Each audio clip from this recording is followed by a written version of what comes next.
Atos capítulo 8, versículo 26, 40.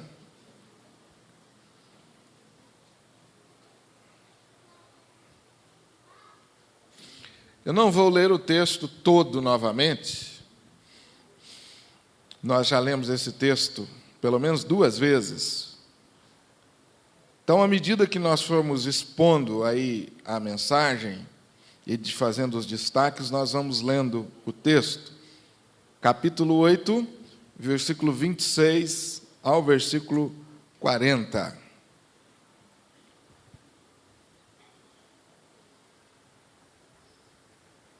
Amém? Capítulo 8, 26 a 40. Nós estamos ministrando, estamos falando, estamos refletindo nesse texto sobre o tema visão missionária.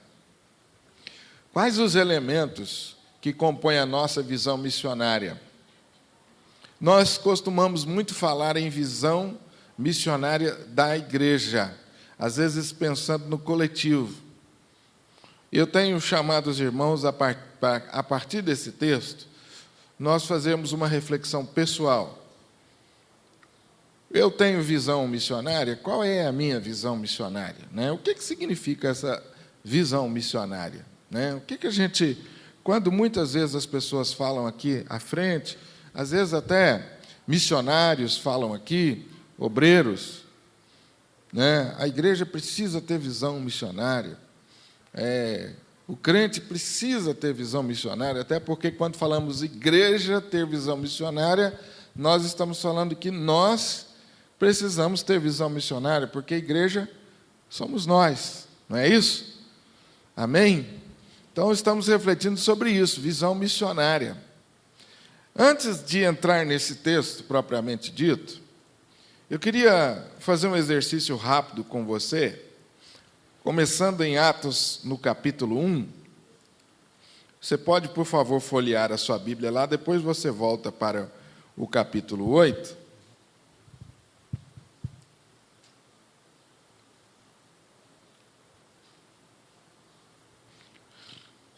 Muitos de nós já, com certeza, lemos Atos dos Apóstolos.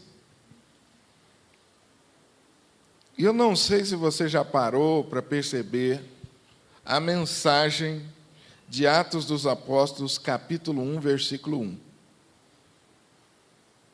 Durante muitos anos eu li esse texto e não percebi exatamente o que ele está querendo dizer. Então, eu queria começar nessa manhã o nosso estudo a partir do entendimento desse versículo. Quem é o autor de Atos dos Apóstolos? Dr. Lucas, dizem que ele era médico.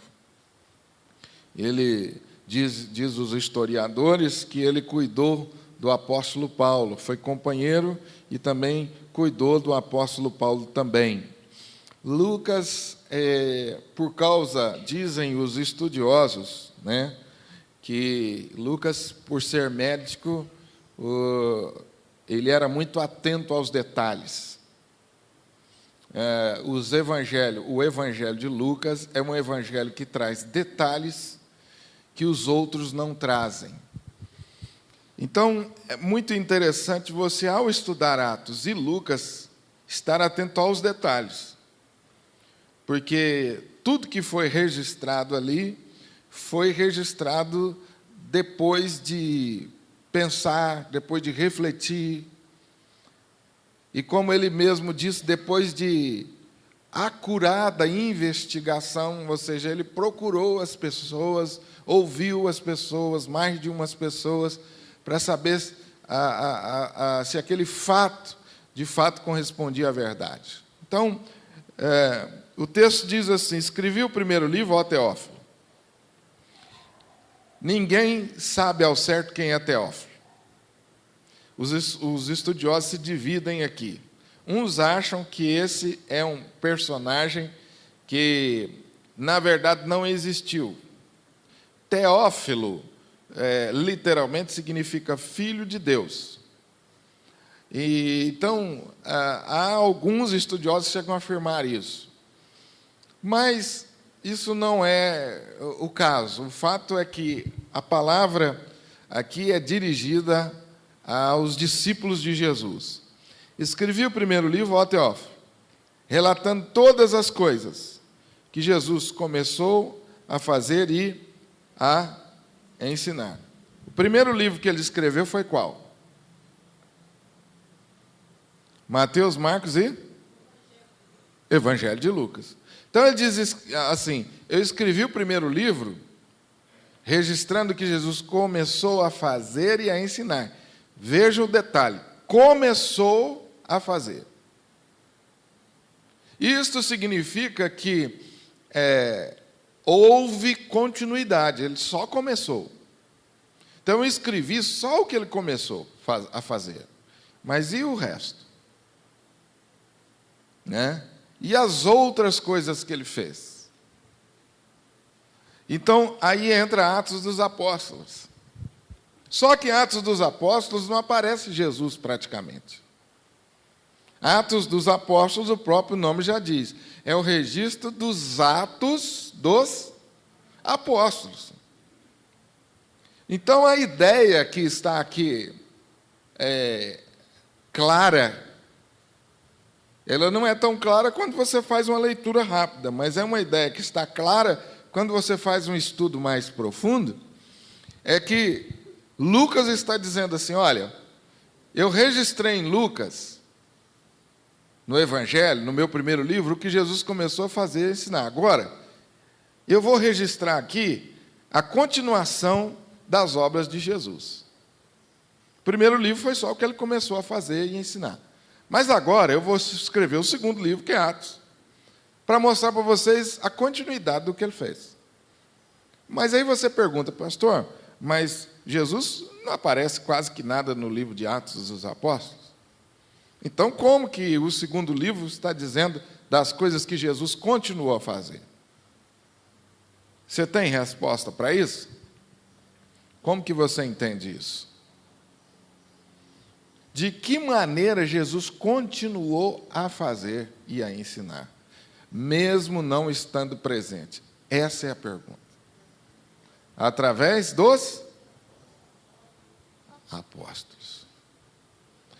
Então, o trabalho dos apóstolos pode ser entendido e deve ser entendido como a continuação das obras de Jesus.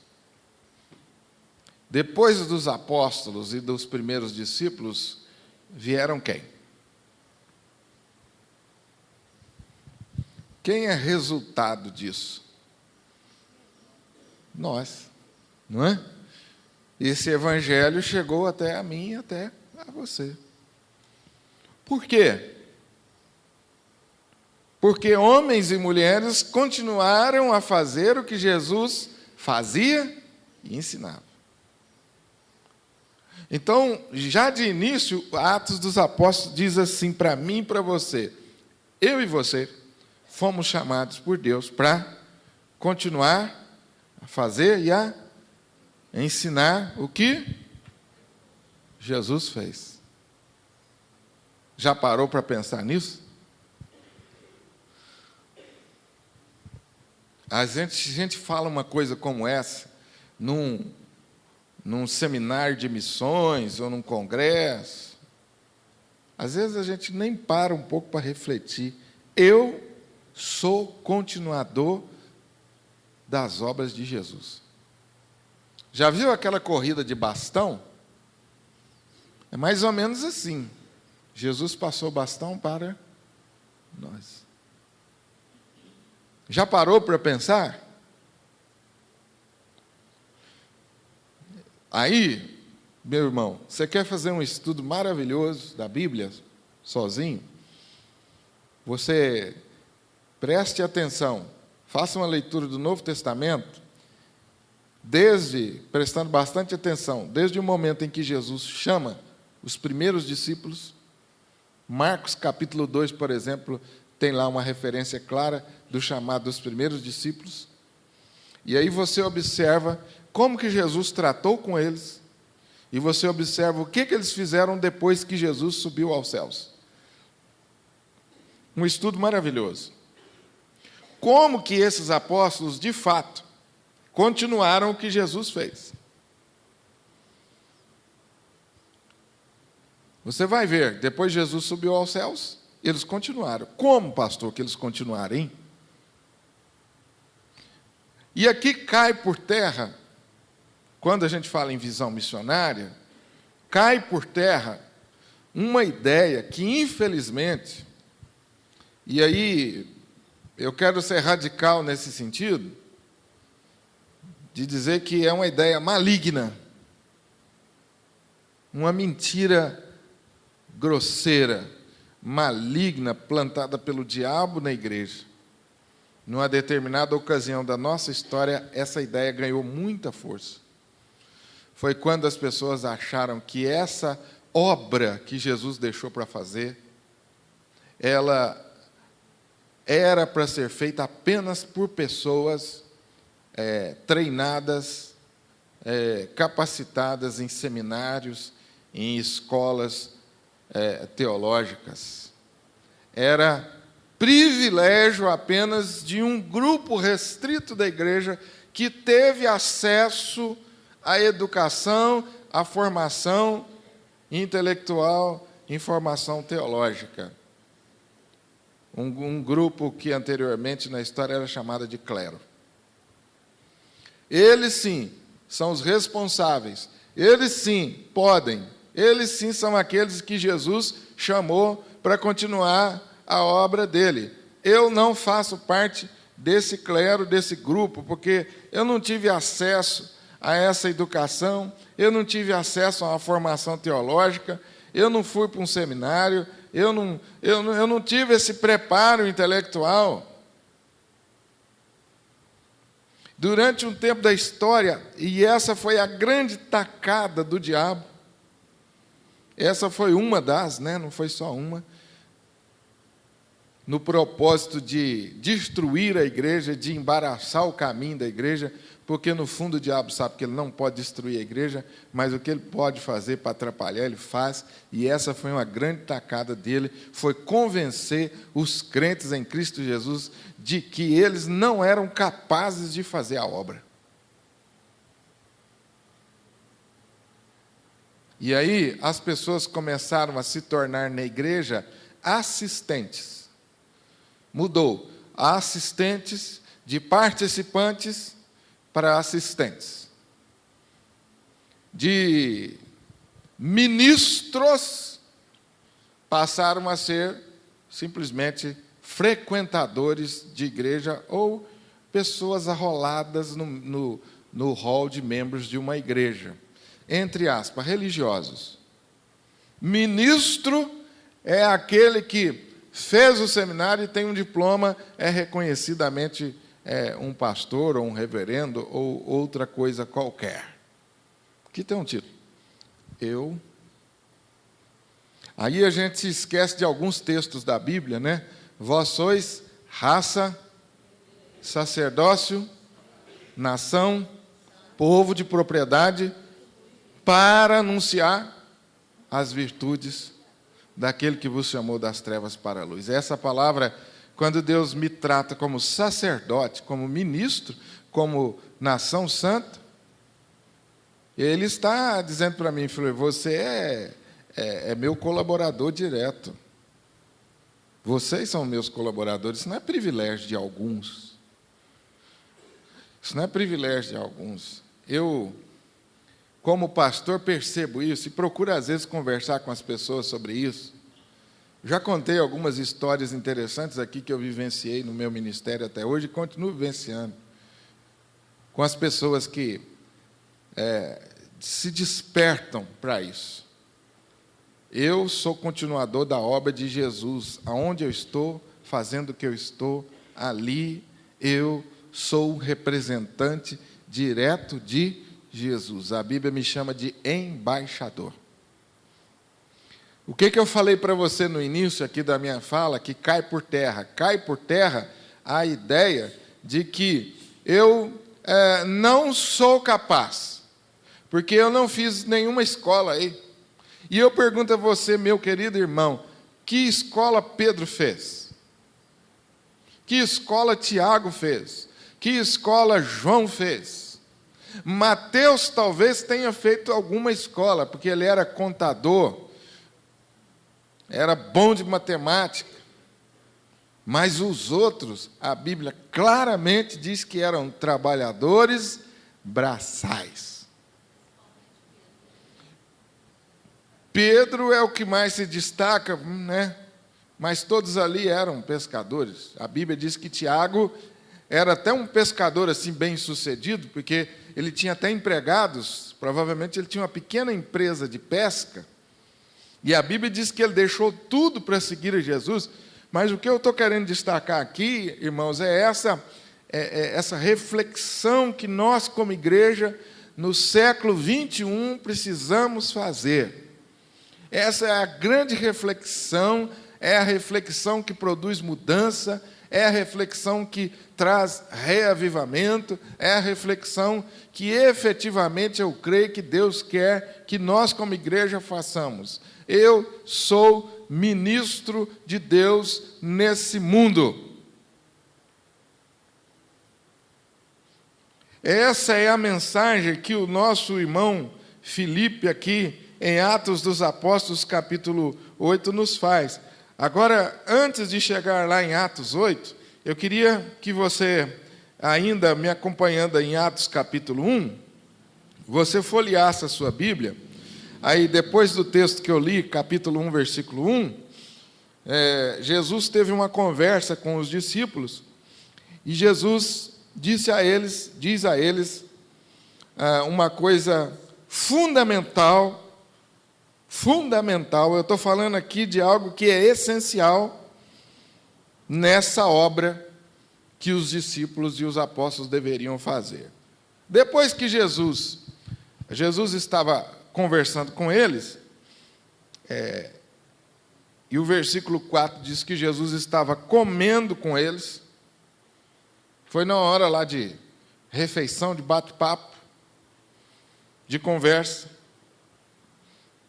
Aí os discípulos se voltaram para Jesus e falaram assim: Jesus, vamos aproveitar que a gente está batendo um papo aqui muito íntimo, né? Só a gente, só a diretoria, né? E a gente queria saber uma coisa do senhor. Assim, eu imagino que eles devem ter feito muito rodeio. Não, Jesus, assim, né? A gente está tanto tempo junto com o senhor. Então a gente queria, assim, o senhor não leva a mal, não, mas a gente queria, assim, quando é que o senhor vai voltar e vai acabar com essa escravidão?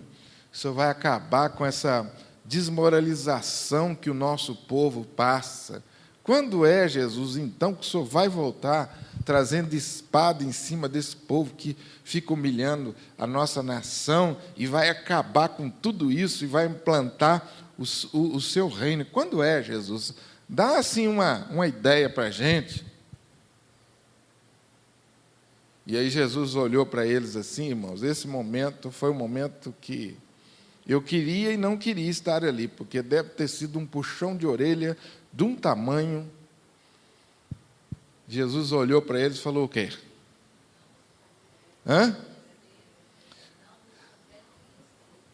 Ô Amélia, eu acho que Lucas foi educado. Eu acho que Jesus falou assim: não é da conta de vocês. Porque o momento era íntimo, né? Jesus não deve ter usado esse vocabulário assim tão bonito, tão sofisticado. É um momento íntimo. Falou: Pedro, Tiago, não é da conta de vocês. Ele tinha um sotaque meio mineiro. Não é da conta de vocês. O que vocês estão preocupados com isso? Vocês não entenderam nada até agora. Tudo que eu fiz, ensinei a vocês. Vocês agora estão querendo que o mundo acabe logo. Vocês têm uma missão aqui ainda. Tudo que eu fiz foi para preparar vocês, para vocês continuarem minha obra, e vocês já estão querendo acabar com tudo? Não é da conta de vocês isso. Mas, o que é da conta de vocês? Versículo 8. Vamos ler juntos? Mas recebereis, ao descer sobre vós, o Espírito Santo, e sereis minhas testemunhas, tanto em Jerusalém, Judéia, Samaria e até os confins da terra. Dita essas palavras, o que aconteceu? Acabou. É um grande concerto. O melhor de um concerto musical, se você não observou, é a última música. A maioria dos bons concertos, a última música é a melhor. Fecha com chave de ouro para você sair dali impactado com aquele concerto. É a melhor. Jesus, então, falou o seguinte, olha, se vocês esquecerem tudo que eu falei até agora, não tem problema não, mas isso vocês não podem esquecer. Pum! E acabou de falar aí. Os discípulos devem ter ficado assim, meu Deus, cadê o homem? Sumiu. Você anotou o que ele falou? Você guardou? O resto da vida daqueles homens, eles iam lembrar desse episódio, quando Jesus subiu aos céus na frente deles. E o que esses homens deveriam guardar para o resto da vida? Nós recebemos o poder do Espírito Santo para sermos testemunhas. E é isso que interessa a nós, nada mais. Qual é o assunto da igreja? Qual é o meu assunto? Qual é o assunto que deveria estar na nossa conversa, na nossa pauta? Qual é o assunto que deveria estar nas nossas reuniões? Qual é o assunto que deveria estar nos nossos programas de trabalho? É esse. E esse é daí que parte tudo, irmãos. É daí que parte toda a orientação e toda a direção para toda a ação da igreja. O Alisson falou uma coisa aqui que eu quero usar de novo, Alisson, sobre empregar recursos da igreja. A igreja, quando vai empregar os seus recursos, ela precisa ter critérios. Assim como você quando recebe o dinheiro, lá você fala assim, bom, o que vem primeiro? Deixa eu pagar o aluguel, porque se eu for despejado, não dá, né? Vou comprar comida e pagar aluguel, porque isso é o básico. Ou saúde. Depois, a gente vê o que dá para fazer. Critério. Então, uma igreja, quando vai empregar os seus recursos, ela precisa ter critério. Qual é o critério que deve dirigir as ações da igreja? Evangelização, a obra missionária é o critério, porque esse é o negócio da igreja. Por que Deus dá dinheiro para a igreja, recursos para a igreja? Por que Deus traz pessoas para a igreja? Por que Deus dá banco para a igreja? Por que Deus dá templo para a igreja? Tudo vem de Deus, não é isso que nós falamos? Para que Deus, que o Senhor nos deu isso? Para que Deus dá uma voz bonita? Para que Deus dá inteligência a você? Por que Deus te deu um bom emprego, meu irmão? E que te deu lá muitos funcionários debaixo da sua liderança? Para que Deus fez você um funcionário nota 10, capaz, inteligente, que o seu patrão gosta demais de você, porque você ajuda tanto, você é honesto, você é cumpridor dos seus horários, seu patrão não quer perder. Por que Deus fez você assim? Tudo, queridos, é para que nós estejamos aqui dentro desse critério. Eu sou testemunha de Jesus até os confins da terra. O que eu tenho, o que eu sou, é para isso. Eu sou inteligente, eu sei fazer todos os meus recursos, todos os meus valores. É para isso, é para empregar na obra missionária. E eu vejo tanta gente se matando para entrar numa faculdade, tantos jovens, conquistar uma carreira. Dentre as carreiras mais procuradas aí, a medicina, quem faz medicina aí tem que ralar para caramba para entrar numa faculdade. Os meninos estudam tantos anos, não é verdade? Tem outras carreiras aí também, muito concorridas, que as pessoas querem. Para que você está se esforçando tanto? Só para ficar rico? Deus vai fazer você entrar nessa faculdade, te dar essa profissão linda e maravilhosa para você ser uma testemunha. Porque se você não for, você já perdeu o seu foco. Sua vida começa a ficar sem sentido. Irmãos, eu trabalhei num hospital 10 anos. A pior coisa que existe na saúde do Brasil, olha eu aqui dando a receita, né? É um médico ganancioso.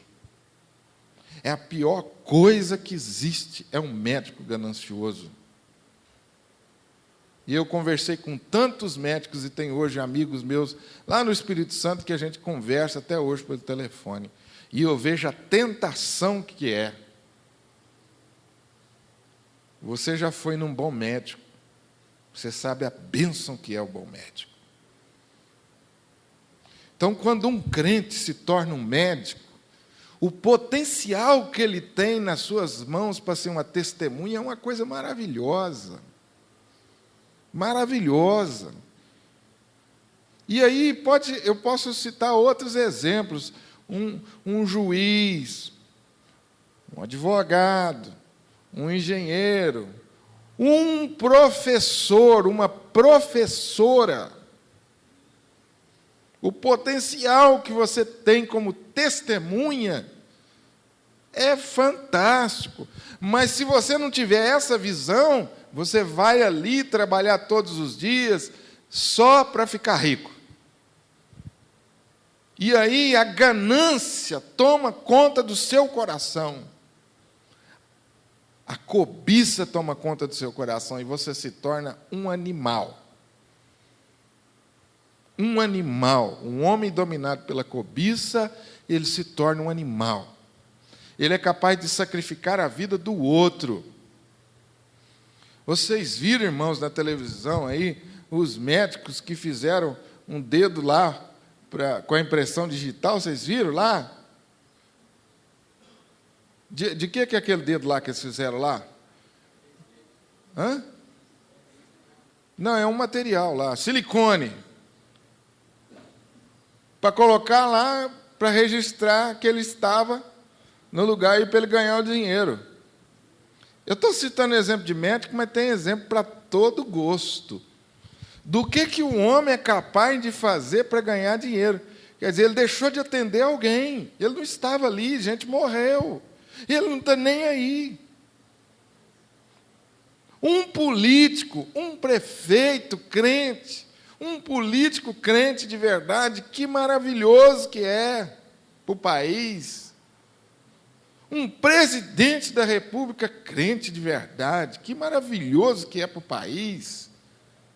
Né? O potencial que ele tem de evangelizar, de influenciar a sociedade, mas se esse homem é ganancioso, perdeu o foco missionário, a Bíblia diz que não serve para nada, senão para ser lançado, pisado e jogado fora. Ele se torna ganancioso, ele está ali só para ganhar. Nunca tem.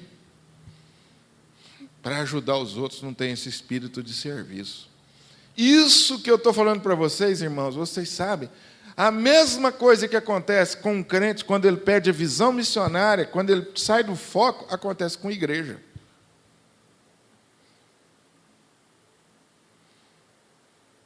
E lá no Espírito Santo eu conheci uma igreja que tinha um templo maravilhoso, mas um templo assim, show de bola, bonito.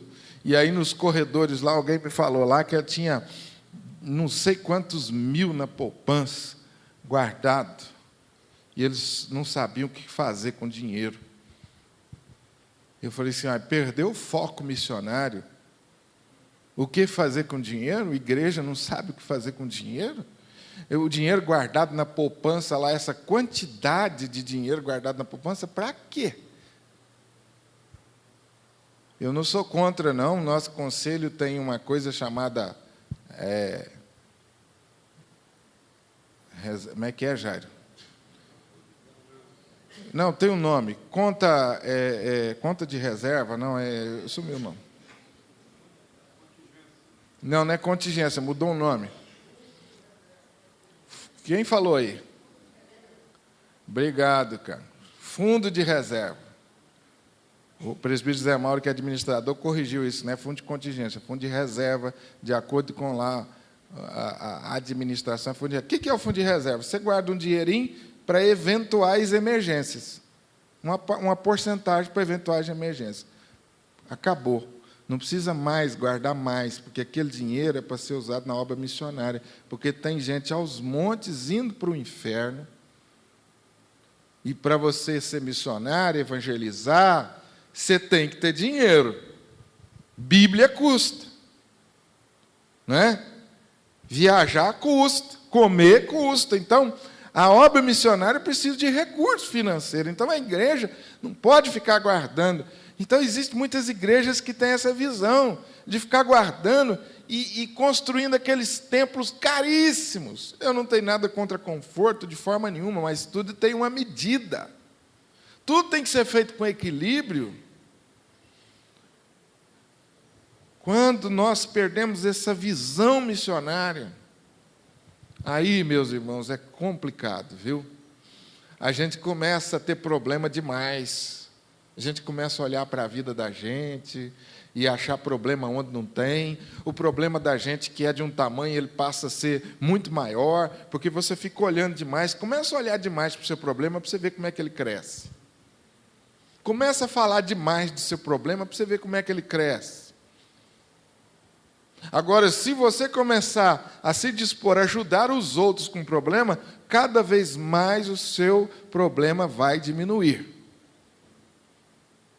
Então, a igreja ou o crente, quando ele perde esse foco de missões, ele começa a ter problema demais. Os crentes começam a brigar entre si, e é aquilo que eu falei para vocês, né? Aí o crente vem na igreja e começa assim, nossa, esse ventilador aí podia ser pelo menos uns 5 centímetros mais para a direita. Que onde está essa junta diaconal que não viu isso? Né? Essas cadeiras podiam estar um pouquinho mais para a direita, um pouquinho mais para a esquerda. Aí a gente começa a ficar assim, aquele crente enjoado, aquele crente chato, né? Muito meticuloso nos detalhes. Sabe o que é a pessoa enjoada? O culto é uma bênção, né? A mensagem foi maravilhosa, a música foi maravilhosa, termina o culto, o crente fala do quê? Pastor, mas tem que trocar esses bancos. Banco duro, hein, senhor? Nossa! Pastor, não tem condição essa igreja. O que foi, meu irmão? Aquele papel higiênico lá do banheiro é horrível. Esses dias um crente me falou, aquele papel higiênico lá do banheiro, pastor, parece uma lixa. Até falei para o seu Almir, seu Almir, vamos dar uma melhorada naquele papel higiênico, né, seu Almir? E o povo está reclamando. O culto foi uma benção, mas o comentário depois do culto é o papel higiênico. Não, pode trocar o papel higiênico? Pode melhorar? Pode melhorar o banco? Pode melhorar o ventilador? Não estou dizendo que a gente tem que se desligar dessas coisas, mas quando você perder o foco, você deixa de apreciar o que Deus está fazendo ali no momento, perdeu a visão. O que Deus fez? O que Deus falou comigo nesse culto hoje de manhã? Eu vou sair daqui sabendo que Deus falou isso e isso comigo, que eu preciso ajustar minha vida. Que bênção foi o culto hoje, graças a Deus, Senhor, porque o Senhor falou com a igreja, o Senhor nos abençoou. Não tem espaço para você fazer fofoca, não tem espaço para maledicência, não tem espaço para essas picuinhas que às vezes nós temos. Pastor, a igreja precisa melhorar muito na recepção.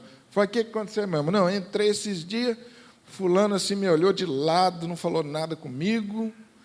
Eu falei, uma pessoa olhou de lado, não falou nada com você. A igreja é uma igreja que não tem amor, a igreja que não recebe bem. Vocês já viram isso? Eu sei que vocês já viram isso. Fala até comigo como pastor às vezes. Às vezes, irmãos, essas coisas vão acontecendo na vida da igreja, a gente não sabe por quê. Por quê, hein? Por quê? O que faz você pegar um cargo na igreja e fazer o melhor de você? Chegar mais cedo, sair mais tarde. O que faz? É a paixão pelas almas. É você saber que alguém vai ser alcançado por Deus e vai ser salvo por causa do seu trabalho. A sua colaboração foi um instrumento de Deus para salvar. E o seu negócio, a sua vida, é salvar outras vidas.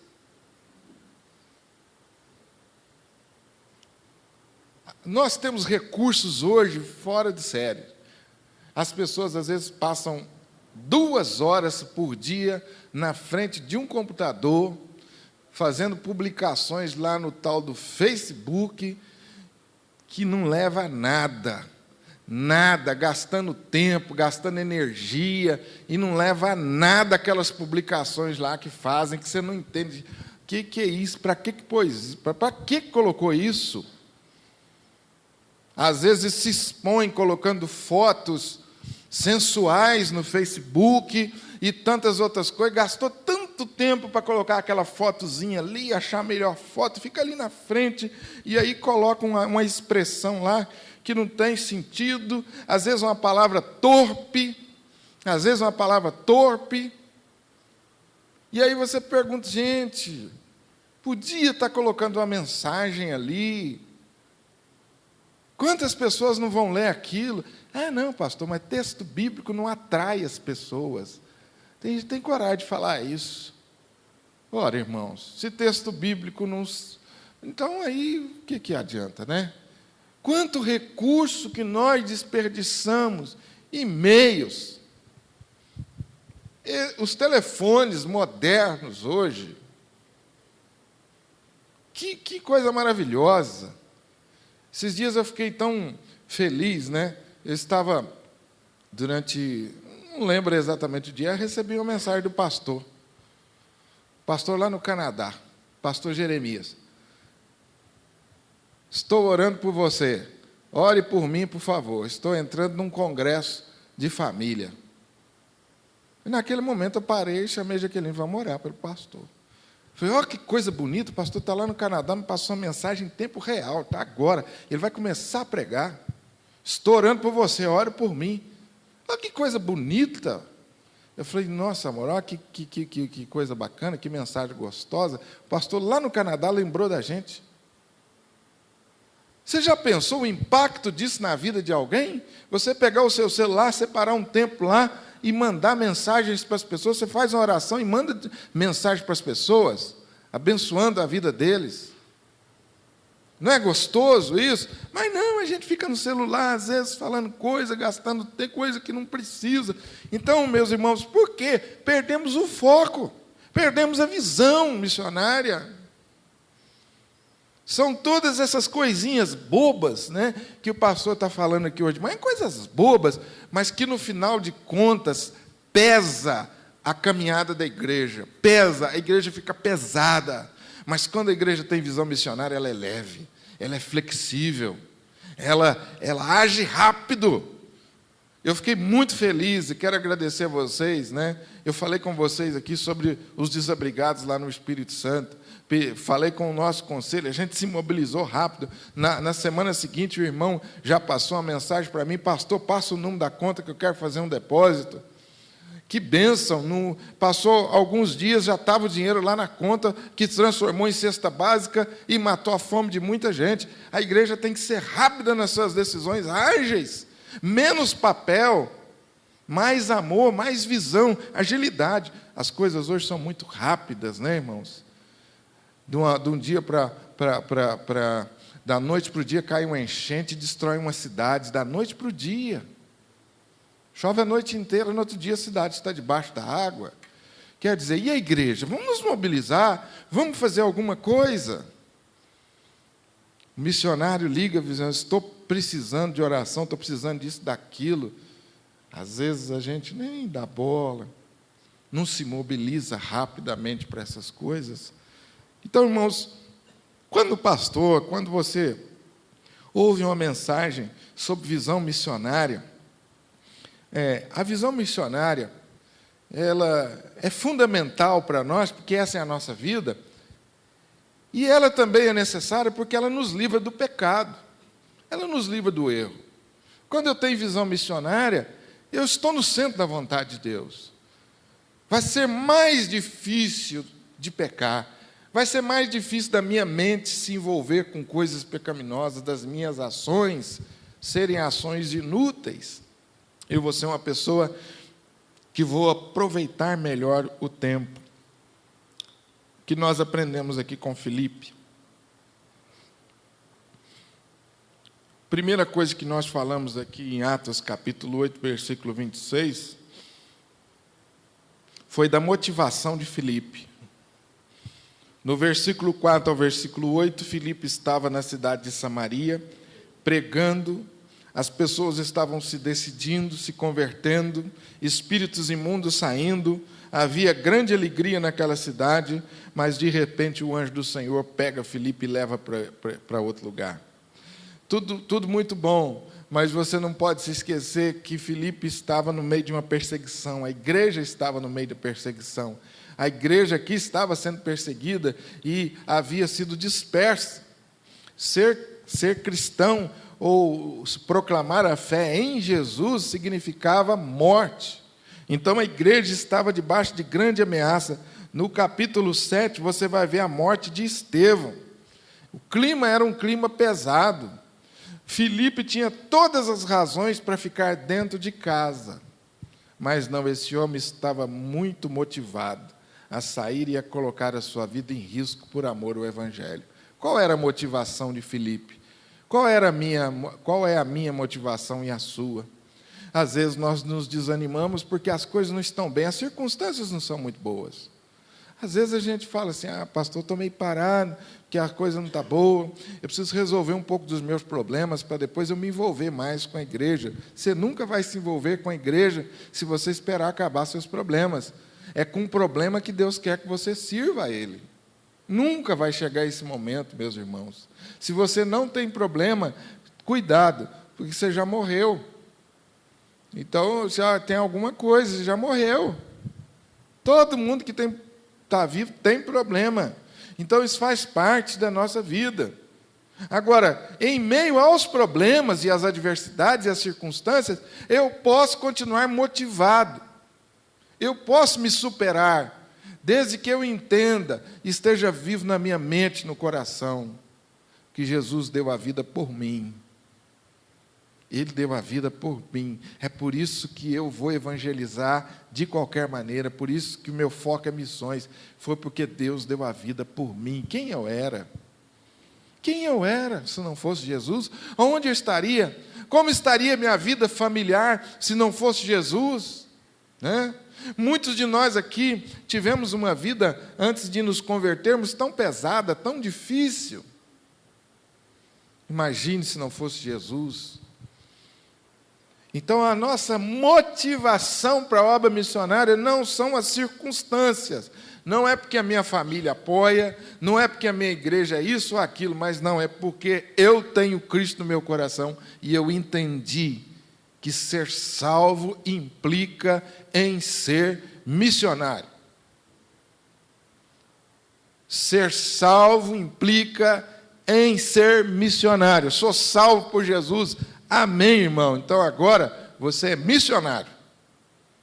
Pastor, mas eu não posso ir para Moçambique, eu não posso ir para a Índia. Não tem problema. Jesus não chamou todas as pessoas para os mesmos lugares. Indo, você testemunha de Jesus. Indo. É no seu dia a dia, no seu trabalho, nas suas coisas, nas suas conversas, nas suas mínimas conversas. Recebeu o troco, meu filho, Deus te abençoe, bom trabalho. Quando você fala assim, a pessoa olha para você assim. As pessoas dão um troco para a gente hoje assim, sem olhar no seu rosto. Quando você fala assim, Deus te abençoe, um bom trabalho para você, a pessoa já levanta o olho. Pronto, você já ganhou atenção. A pessoa já viu. Se você passar todos os dias lá com a pessoa que te atende na padaria e você falar isso, você vai ver. O presbítero Sinomar aceitou Jesus porque o seu Mauro, pai do presbítero Zé Mauro, levava todos os dias na hora de comprar pão um versículo para ele. Ia lá comprar pão, Sinomar e a do carro não eram crentes? Eles estão aí hoje? Não, né? Sinomar conta isso quantas vezes. O seu Mauro chegava e falou, meu filho, trouxe um versículo para você que ler. Todo dia o homem ia comprar pão, versículo nele. Quer dizer, A pessoa já é simpática. Não é aquela pessoa chata, né? Já é simpática. Vou te deixar um versículo aqui, meu filho. Ô, meu filho, estou orando por você. Todo dia. Você acha que Deus não abençoa? Abençoa. Você vai lavar o carro. Às vezes você pega o carro, acha 1000 defeitos no cara que lavou o carro. Mas você não vê um ser humano que está por ali de trás. Como é que ele saiu de casa? Como é que ele chegou?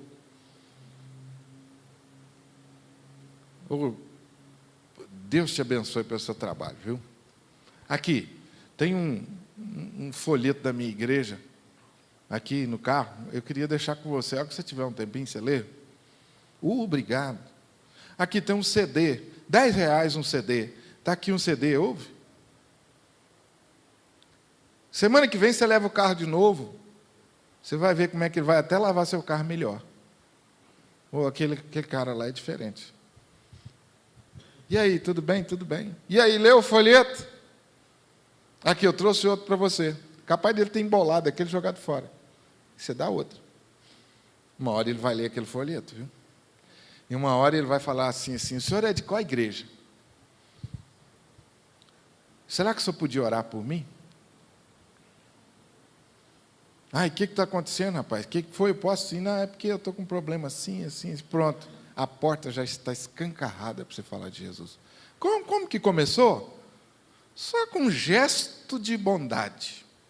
Um bom dia, um Deus te abençoe. As pessoas estão carentes disso hoje. Estão cansadas. Então, querido, qual é a motivação para você fazer isso? É Jesus que te salvou. Então você lembra todos os dias, quando você pôr o pé no chão, quando você levantar da cama, você fala: Deus, muito obrigado, porque se não fosse o Senhor, eu estava no inferno, queimando, hein? E eu imagino como é que deve estar lá, porque aqui em Uberlândia, nesse calor, a gente está sofrendo, imagina lá no inferno agora, Senhor. Então, Senhor, a coisa não está boa, não está bem, aquele chato do meu patrão, aquilo é uma encrenca, mas em nome de Jesus eu quero pedir ao Senhor que abençoe ele, e me usa na vida do meu patrão, Senhor, estou indo para o trabalho agora, e abre as portas lá para o meu trabalho, e vai dirigindo, coloca um som lá no carro, coloca uma mensagem, e vai orando para abençoar o seu patrão, e chega lá e ele vai te encher essa paciência de novo. Aí você engole aquilo em nome de Jesus, porque você está ali, não é só para ganhar dinheiro, você está ali para ser um instrumento de Deus, para salvar ele. E vai pensando dessa maneira, você vê como sua vida vai mudar completamente em relação às pessoas e às coisas que te cercam. Aquele vizinho chato. Senhor, queima o som desse cara. Em nome de Jesus, queima esse som dele. Essa noite inteira ligada, né? E aí a gente faça esse incrédulo, para não falar outras coisas. Esse incrédulo miserável, Senhor, queima esse som dele. Mas, às vezes, a gente não tem a capacidade de atravessar a rua, dar um folheto, uma Bíblia, um convite para ir à igreja e arrumar um jeito de quebrar gelo. Quebra o gelo. E aí você vai ver coisas surpreendentes na sua vida acontecer que você nunca esperava. Filipe, dentro da sua visão missionária, ele nos ensina sobre motivação, ele nos ensina sobre disposição. A Bíblia diz que dispôs Filipe, você viu aí no capítulo 8, versículo de número 26, o anjo disse a ele: dispõe e vai para o outro lado. Ele foi. Para evangelizar você precisa de disposição, sair da sua zona de conforto. Filipe nos ensina sobre flexibilidade. Ele estava orando em Samaria, pregando em Samaria, muitos estavam ouvindo, mas Deus queria que ele estivesse em outro lugar. E Filipe não ficou emburrado com Deus. Que a gente fica emburrado com Deus. Filipe ficou emburrado, não. Senhor, está tão bom aqui, o Senhor vai me tirar daqui? Eu estou em Samaria, o povo está aceitando Jesus, o Senhor vai me tirar? Flexibilidade. Filipe era uma pessoa maleável, tratável. Apesar das coisas estarem indo bem em Samaria, ele tem a capacidade de perceber a direção do Espírito Santo na vida dele para outro lugar. E o versículo 29 a 30 diz que Filipe teve discernimento. Então disse o Espírito a Filipe. Meus irmãos, você já leu esse texto quantas vezes? Você acha que isso é possível hoje? Então disse o Espírito a Filipe, então disse o Espírito a Jairo, então disse o Espírito a Márcia, então disse o Espírito a Honório. Faça isso.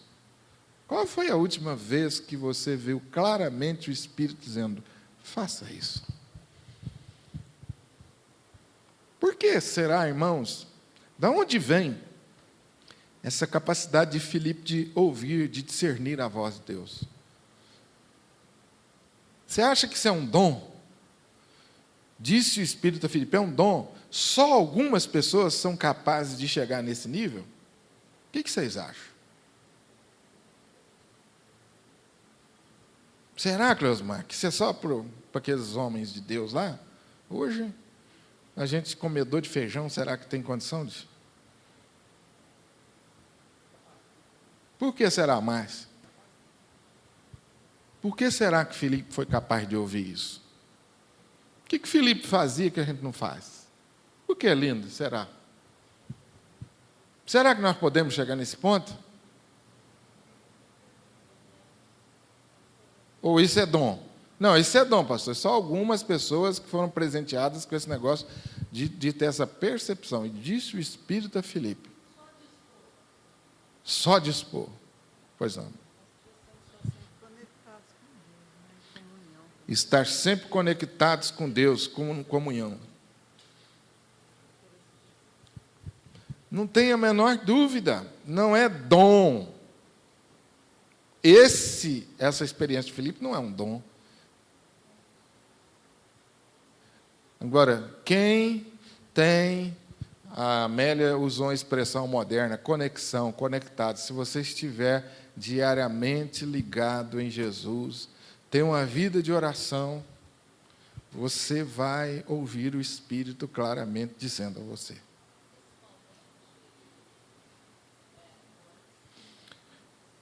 A oração é fundamental. Pois não, tia Loura? Podemos e devemos. Evangelização, irmãos. Uma das coisas boas da evangelização é isso. Quando você evangeliza, você fica alinhado a Deus de uma forma como nenhuma outra coisa. Porque você faz o que Deus está fazendo. Entenderam isso? Essa união. Você faz exatamente o que Deus está fazendo. É por isso que quem evangeliza muito tem essa percepção. Então, às vezes, você está evangelizando. Eu estava no Hospital das Clínicas. E eu fui sendo treinado como capelão. E aí a gente chegou na porta do UTI. Eu tinha verdadeiro pavor de hospital. E aí a pessoa que me treinava falou assim, agora nós vamos no UTI. Eu falei assim, aí eu não vou. Eu vou falar o quê para quem está no UTI? Aí ela descreveu os pacientes que estavam lá. Eu falei, agora que eu não vou mesmo. Vou falar o quê para eles? Eu fui treinado pela Eleni. Alguém conhece a Eleni aqui? Eleni de Paula? Hã? Só livros? Você conhece Márcia Eleni? Precisamos trazer ela aqui. Que mulher! A Eleni é uma grande amiga e uma mulher de Deus. A Eleni falou assim, Honório, eu falei, é você que vai falar com ele. Eu falei, hã? Não, Eleni. É melhor você falar, que a gente vai ver. Não. Eleni, o que eu vou falar? Ela falou assim, na hora, Deus vai falar o que você tem que falar. Irmãos, que frio na barriga, que medo, eu já pastor formado, passando uma vergonha dessa. Eu falei assim, eu não tenho outra solução, o pessoal tudo sendo treinado em volta, eu vou falar que não vou? Sabe aquele negócio, você está sendo treinado, chega numa determinada situação, você inventa de beber água, você inventa de ir no banheiro, você vai lá para trás da fila e fica assim, né? Foi eu. Aí ele, Leonório, falei,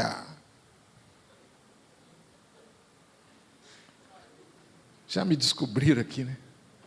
Você que vai falar. No outro dia, nós vamos visitar a ala do câncer. E nós vamos visitar um rapazinho que ele tem um tumor no cérebro.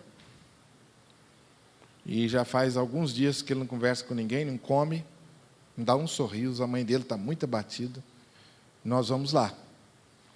De novo, eu fui lá para trás da fila. E a gente chamava ela brincando carinhosamente chefinha. Eu falei, chefinha, essa aí é com você, né? Ela falou assim, é você, Honório. Eu falei, mas o que eu vou falar com uma criança nessa situação, Deus? A hora que nós entramos no quarto, que eu olhei para aquele rapazinho, o tumor assim, fora da cabeça, aquele caroço. Olhei para a mãe, semblante caído, falei, meu Deus, o que eu vou falar? O menino já não fala com ninguém, não come, não fala com a mãe, ele vai falar comigo? Aí vocês vão rir dessa. Vocês vão dizer, pastor, isso aí não foi Deus que falou com você, não. Mas foi. Quando eu entrei no quarto, que eu olhei do lado e falei, meu Deus, fala alguma coisa comigo agora. E o pessoal ficou olhando, né? O pessoal que fica treinando fica esperando você, né? Que depois tem os comentários depois. Eu falei assim, rapaz, você deve ser torcedor de São Paulo, né? Você está com a cara brava pra caramba. Meus irmãos, esse menino começou a rir. Por que você torce para que time? Eu falei, meu time é o Palmeiras, rapaz. Ele falou, seu time é ruim demais. A mãe dele olhou para mim, como assim, com a cara de espanto, ele não estava conversando com ninguém. Não falava com ninguém, não ria. Você falou, pastor, Deus não faz esse negócio de futebol, não. Deus, meu irmão, Deus faz o que Ele quer, Ele usa o que Ele quer, Ele usa o que você tem.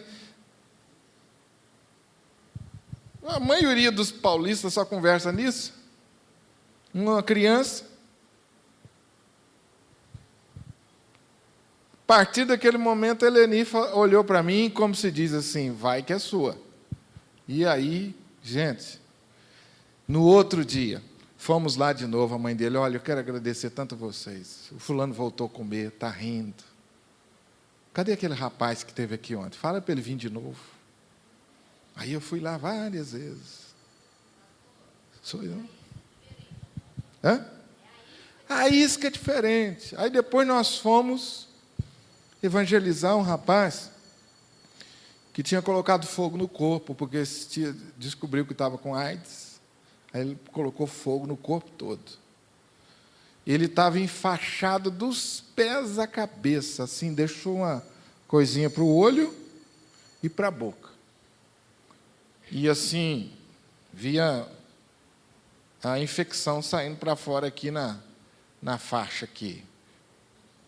E ele assim, duro, com o olho arregalado, todo enfaixado, vocês imaginam, parecendo uma múmia lá. O que eu fiz? De novo eu fui lá para trás. Chefinha, isso aí não dá, né? Isso aí eu sei. E dessa vez ela foi. Eu falei assim, opa, agora eu vou aprender, né? Gente, que coisa maravilhosa. Como que você vai falar? Ele não está falando. A fumaça prejudicou as cordas vocais dele, ele não está falando. Aí ela pediu à enfermeira, traz uma caneta para mim, um papel. Todas as camas estavam arrumadinhas. A dele não estava. Aí eu perguntei depois, por que a cama dele está mais desarrumada? Ele falou, porque ele é o último a ser atendido. Eu falei, por que ele é o último a ser atendido? Porque quem tenta suicídio é sempre o último a ser atendido. Ele não quer viver, os outros querem. Que lei, hein? Eu não sei se isso funciona em todo hospital. Isso também, essa lei assim, é uma lei assim, né? Que não está escrita, não. Mas, por ordem de prioridade, atende quem quer viver. Isso foi o que eu ouvi. Eu falei, o camarada pôs fogo no corpo, foi abandonado pela noiva, foi abandonado pela família, porque descobriu que estava com AIDS, está nessa situação e ainda não tem nenhum cuidado das enfermeiras direito. A situação desse homem. A Eleni pediu a caneta, ele pegou na caneta sim, e ela começou a conversar com ele, fazia perguntas e ele respondia assim, escrevendo, bem devagar, palavras bem curtas. E a Eleni falou assim, eu queria contar a história para você de um homem que sofreu muito. Queria contar a história para você de um homem que sofreu muito. E começou a contar a história de Jesus. Aí aquele rapaz estava assim, duro, ele começou assim a relaxar, a relaxar. Quando nós deixamos aquele quarto, aquele rapaz já estava completamente diferente. A estratégia quem deu foi o Espírito. Nenhum livro ensina isso. Nenhum seminário ensina isso. É o Espírito de Deus que dá a estratégia na hora. Disse o Espírito a Felipe, o Espírito vai te dizer. É só você acreditar que ele vai. Ah, pastor, vou orar para o Espírito vir sobre mim. Você já está orando errado, porque o Espírito não vai vir sobre você, ele já está em você, ele mora em você e ele vai falar com você. Que Deus que é esse que manda os seus filhos fazer a obra? Diz que o Espírito está com eles e na hora o Espírito não fala nada. Não existe isso, meu irmão. Se Deus mandou você e você foi, o Espírito vai falar. E você fala o que o Espírito mandou. Mesmo que seja uma coisa engraçada, fala. E Deus vai usar as suas palavras e as minhas palavras, que são tão fracas, para salvar a vida de alguém que está indo para o inferno. Aquela pessoa nunca mais vai esquecer de você. Nunca mais.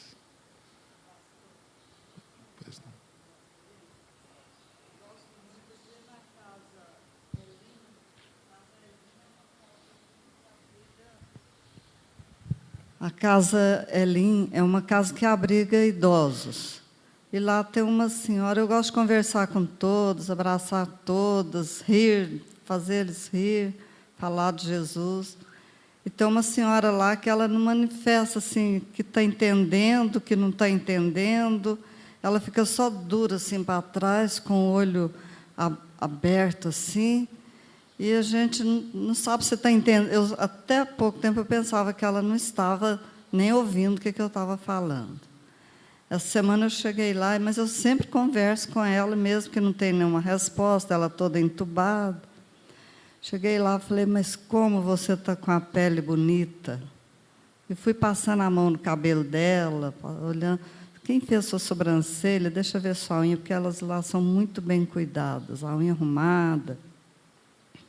Quem fez sua unha, né? E ela não responde, ela não fala nada, ela está entubada. Eu falei assim, e tem uma pessoa aqui do seu lado que está dizendo que te ama muito. Essa pessoa é Jesus. A lágrima desceu aqui no canto do olho dela. Vendo? Coisa maravilhosa. Interessante a sua experiência. Isso aí a gente pode até, numa outra ocasião, conversar sobre isso, sobre alguns cuidados que a gente tem que ter para visitar pessoas enfermas. Um delas é fazer exatamente o que a Amélia fez aqui. Fale só coisas boas e positivas. Que pele. Ela estava toda entubada, você podia falar, nossa, está ruim, hein? Gente, eu faço visita no hospital, às vezes eu vejo a pessoa falar isso. Ó, vou falar um negócio para você. Minha tia teve o mesmo problema que você teve. Ficou assim, 3, 4 dias e infelizmente morreu. Mas você vai ficar boa, viu? Aí. Tem gente assim, acha que está fazendo grande coisa. Mas isso aí, a gente aprende. Não precisa você fazer um curso longo, não. É só um pouquinho de sensibilidade, amor, que você pega esses pormenores desse tipo de evangelização. Mas, via de regra, a gente não evangeliza pessoas assim, porque elas não são tão comuns no nosso dia a dia. Mas muito boa experiência. Filipe teve sensibilidade para ouvir o Espírito. Filipe se aproximou daquele homem. Uma coisa interessante que eu acho nesse texto aqui, que você vai perceber, que depois que o Espírito disse a Filipe, aproxima-te desse carro e acompanha, o texto diz que Filipe ficou correndo atrás dele, correndo ao lado dele, correndo Filipe. Filipe fez um sacrifício, um esforço para se colocar ao lado. A evangelização vai exigir isso de você também, que você se esforce para ficar ao lado. Você não vai ficar acima da pessoa e não vai se relacionar como você é o salvo e tem todas as respostas. Ele é o pecador, está no inferno e ele precisa de você, que você tenha a receita do céu. Evita isso, se coloca ao lado da pessoa. Você é pecador igual eu sou igual a você, nós temos os mesmos problemas e os mesmos sentimentos. Você não é batizado ainda não? Você não tem o Espírito Santo ainda não? Tem gente que faz desse jeito, já coloca a pessoa lá embaixo, né? Ele não é batizado, ele não tem o Espírito, quer dizer, quem que eu sou? Nada? Não, não é assim não. Se coloca ao lado da pessoa e mostra para ele, de alguma forma bem educada, inteligente, que ele é igual a você, que você... Às vezes a gente não evangeliza com medo de não ter resposta para as perguntas das pessoas. Preste atenção nisso. A maioria das pessoas fala isso comigo. Pastor, tem medo das pessoas me fazer perguntas e eu não ter resposta. A melhor coisa que pode acontecer na obra de evangelização é você não ter resposta para as perguntas. Uai, como assim, pastor? É a melhor coisa. Porque aí a pessoa vai ver que você é igual a ele. Falei assim, essa resposta eu não tenho, não. Eu estou estudando a Bíblia, estou conhecendo agora. Aí a pessoa, pensei que fosse só eu que não conhecia a Bíblia. Não, eu também não conheço a Bíblia, não.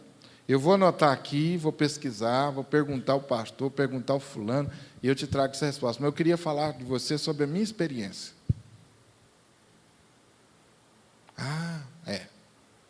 Olha, eu estava numa situação assim, e aí aconteceu isso e aquilo.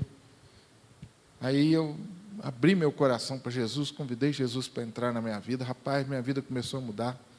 Eu fazia isso, agora não estou fazendo mais. Aconteceu isso, aconteceu aquilo, a pessoa está te ouvindo. Porque você está contando o quê? A sua história. Então, ele não vai colocar dúvidas sobre a sua história, ela é a sua história.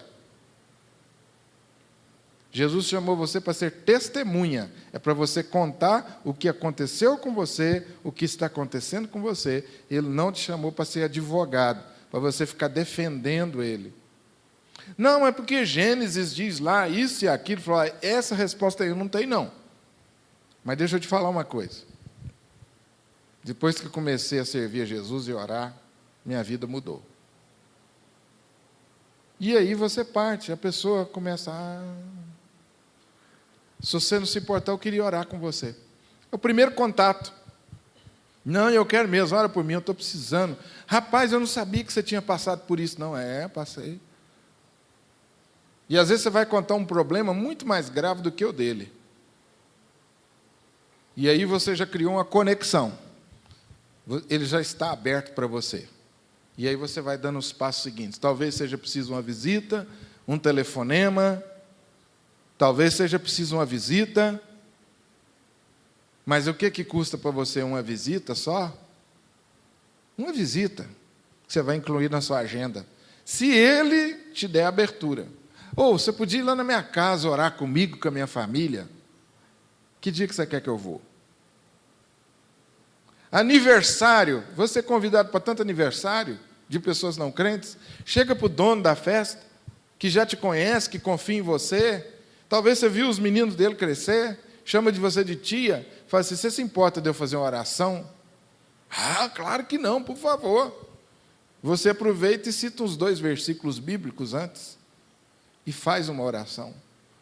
Assim você começa o trabalho de evangelização aos poucos e vai aproveitando a oportunidade. Mas é preciso você estar disposto a se colocar ao lado, a se envolver com aquela pessoa.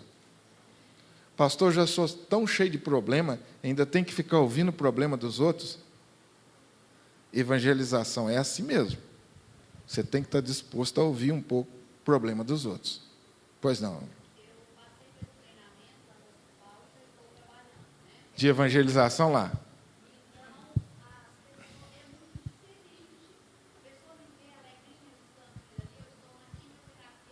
Certo. Uhum.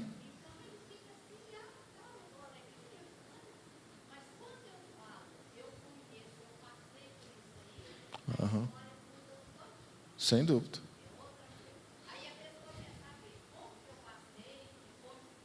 Isso. Mas é preciso você ter disposição para sair da sua casa, ouvir a história do outro. Isso que a evangelização requer de nós. Não é que você conheça a Bíblia toda, não é que você tenha todas as respostas, isso não é verdade. Mas o que a evangelização vai pedir de você é essa disposição de amar, de fazer uma visita, de orar. Ninguém, meu irmão, presta atenção no que eu vou falar, você não vai perder ninguém que Deus deu a você, porque você não soube responder uma pergunta dele. Mas você pode perder porque você não se dispôs a amar como precisa amar. Porque o que toca o coração das pessoas não é a resposta das perguntas, é o amor. É ele que quebra o coração das pessoas. Por último, você vai perceber que Filipe explicou as Escrituras, anunciando a Cristo ao etíope eunuco. Quando você se dispuser a evangelizar, você precisa entender que, basicamente, a evangelização é apresentar a Jesus. Então, você não se preocupe em falar das doutrinas. Ah, pastor, eu tenho medo de me perguntar sobre predestinação. Eu tenho medo de me perguntar sobre essas diferenças de igreja, doutrina, batismo, dom de línguas. Você não precisa ter medo disso. Essas coisas você fala assim, numa outra hora, eu posso até conversar com você sobre isso, te dar um livro. Esse é um assunto mais difícil para entender. O que eu queria agora falar com você é sobre Jesus. E anuncia Jesus. A evangelização é assim. Depois vem as outras doutrinas. Quem não tem Jesus, dificilmente vai entender as outras doutrinas. Quem não tem Jesus, não tem o Espírito Santo e não tem iluminação de Deus para entender as Escrituras. Então, você tem que dar coisas básicas e simples. E à medida que você expõe as Escrituras, o Espírito Santo vai abrindo aquele coração. É pela fé. Você fala e o Espírito usa a palavra é a espada do Espírito para entrar naquele coração, abrir aquele coração, mexer com aquele coração. E depois que você fala de Jesus, você pergunta para a pessoa assim, você entendeu? O que Jesus é? O que Jesus representa? Eu entendi. Você quer orar comigo entregando sua vida a Jesus? Sempre que você desenvolver um processo de evangelização, assegure-se, ou dê uma oportunidade para aquela pessoa te dar uma resposta.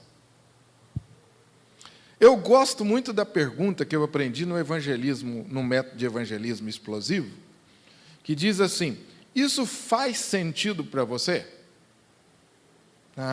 Eu estou entendendo melhor agora, viu? Esse negócio de ser salvo pela graça de Deus, então eu estou entendendo esse negócio melhor.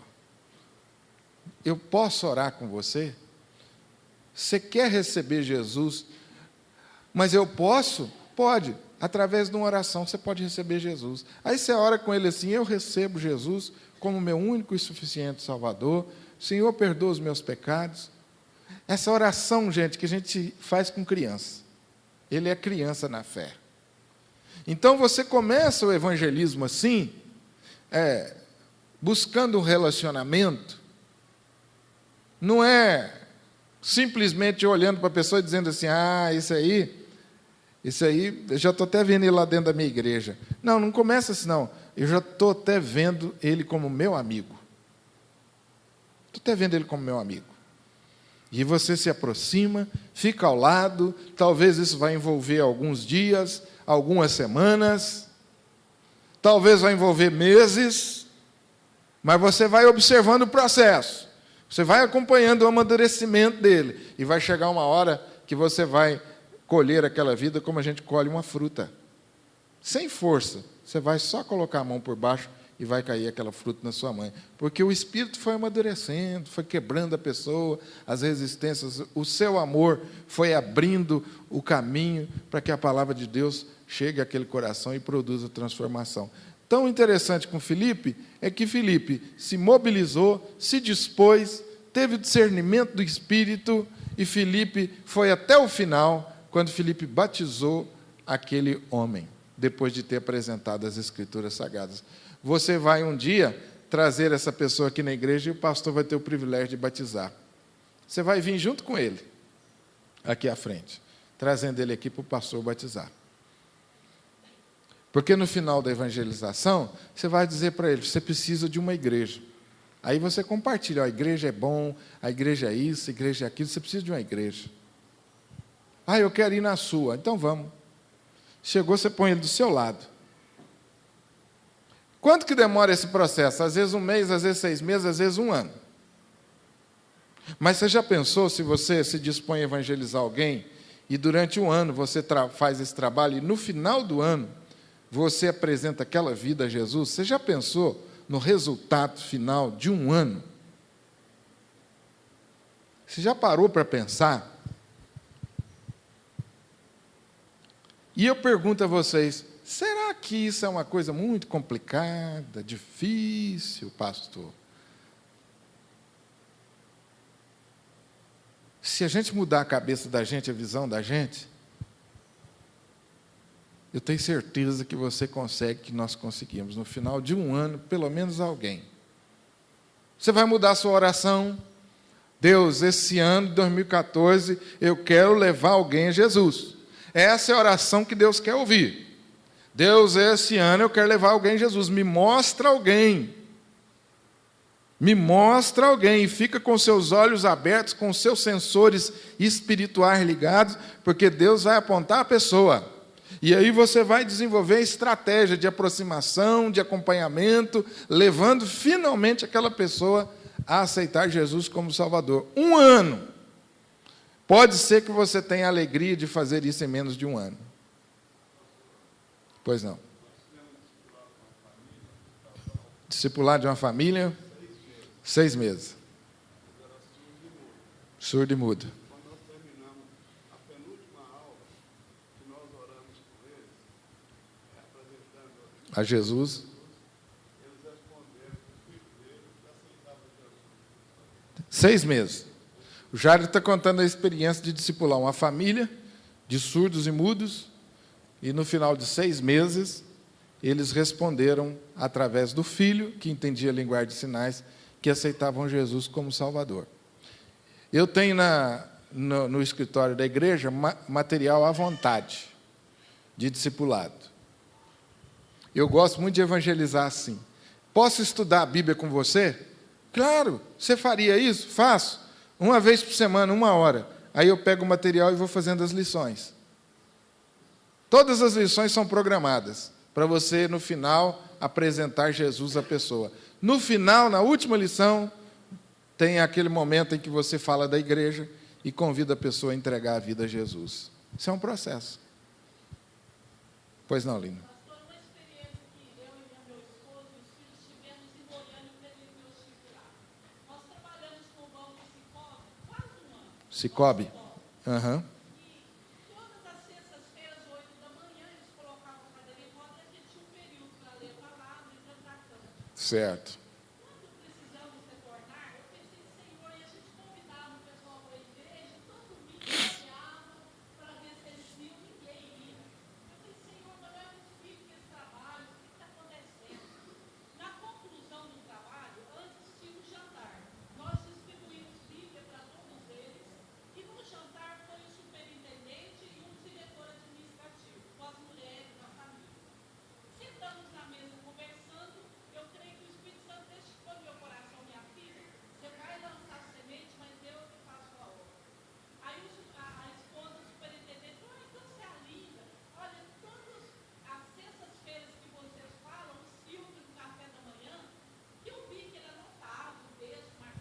Certo. Passa para a gente e para os nossos filhos aquilo que vocês Falaram. falaram lá.